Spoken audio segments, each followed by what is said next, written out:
9th class. आज आपका chapter है बाघ, ललित जी का लिखा हुआ, जो कि एक कश्मीरी लेखिका हैं।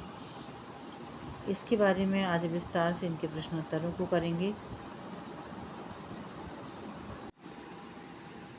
पहला प्रश्न है कि रस्सी यहाँ पर किसके लिए प्रयुक्त हुआ है और वह कैसी है।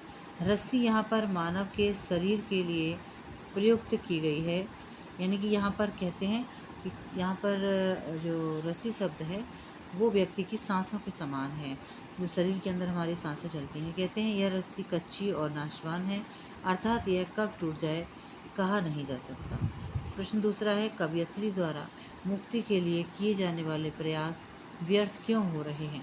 कवयित्री के कच्चेपन के कारण, यानी कि उसके अंदर वास्तविक ज्ञान नहीं है, उसके अंदर कम ज्ञान है, या उसका कहना चाहिए वह परिपक्व नहीं है किसी अवस्था के लिए, तो कवयित्री के कच्चेपन के कारण उसके मुक्ति के सारे प्रयास विफल हो रहे हैं।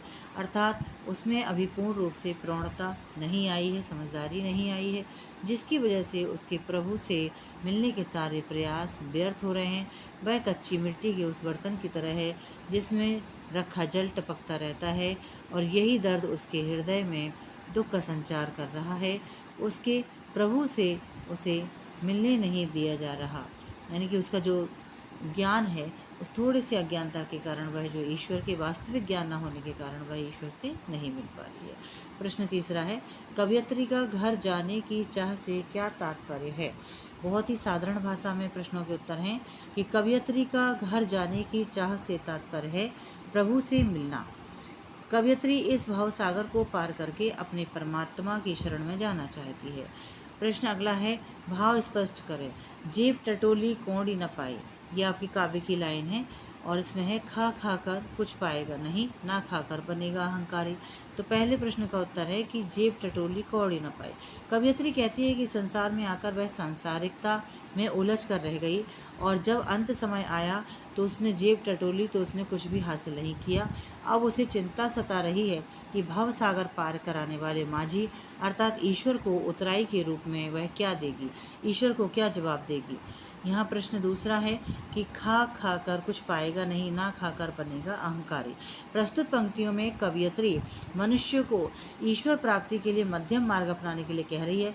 कवयित्री कहती है कि जो मनुष्य भोग विलास में पड़े रहते हैं वह भी कुछ प्राप्त नहीं कर पाते हैं। मनुष्य जब सांसारिक भोगों को पूरी तरह से त्याग देता है तब उसके मन में अहंकार की भावना पैदा हो जाती है कि उसने तो संसार को त्याग कर ईश्वर को प्राप्त करना चाहा।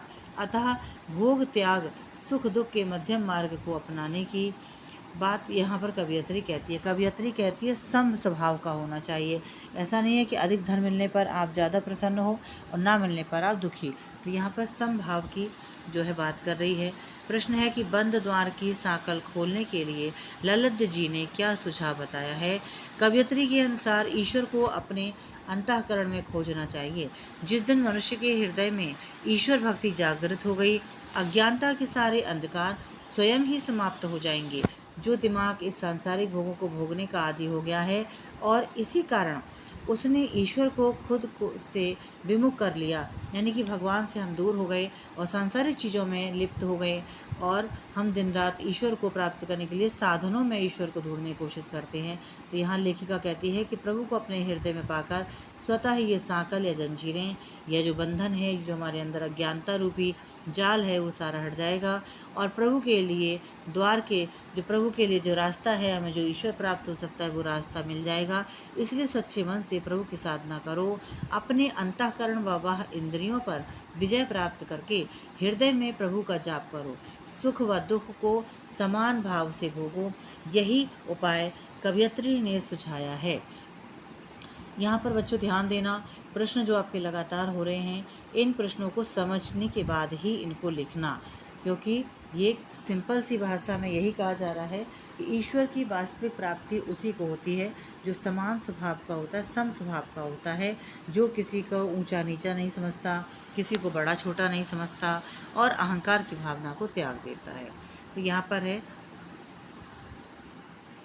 प्रश्न नंबर 6।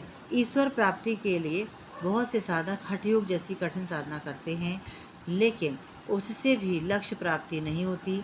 यह भाव किन पंक्तियों में व्यक्त हुआ है? तो कहते हैं कि आई सीधी राह से गई न सीधी राह, सुसुम सेत पर खड़ी थी बीत गया दिन आहा, जेब टटोली कौड़ी न पाई, माझी को दूं क्या उतराई। माझी से मतलब है ईश्वर को क्या उतराई दूं। प्रश्न है कि ज्ञानी से कवियत्री का क्या अभिप्राय है? कवियत्री ने ज्ञानी से अभिप्राय बताया है कि जो आत्मा व परमात्मा के संबंध को जान सके, ना कि उसे ज्ञान से, जो हम शिक्षा द्वारा अर्जित करते हैं। कवियत्री के अनुसार भगवान कण कण में व्याप्त है। हम कहते हैं ईश्वर हर जगह निवास करता है, पर हम उसको धर्मों में विभाजित करके मंदिर और मस्जिद में ढूंढते हैं। जो अपने अंतःकरण में बसे ईश्वर के स्वरूप को जान सके, वही ज्ञानी कहलाता है और वही उस परमात्मा को प्राप्त कर पाता है। तात्पर्य यह है कि ईश्वर को अपने ही हृदय में ढूंढना चाहिए, और जो उसे ढूंढ लेता है वही सच्चा ज्ञानी है।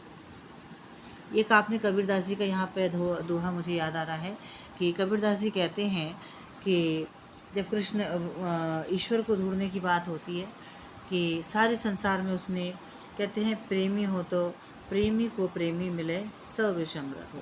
कहते हैं कि सच्चा सुमरण करिए और ईश्वर जहाँ जिसको मिल जाए वही ज्ञान है, वही आपकी सारी इच्छाएं हैं। तो इस तरह से आपको इस पाठ के सभी प्रश्न करने हैं। बहुत तरीके से इन प्रश्नों के उत्तर लिखने भी हैं और समझना भी।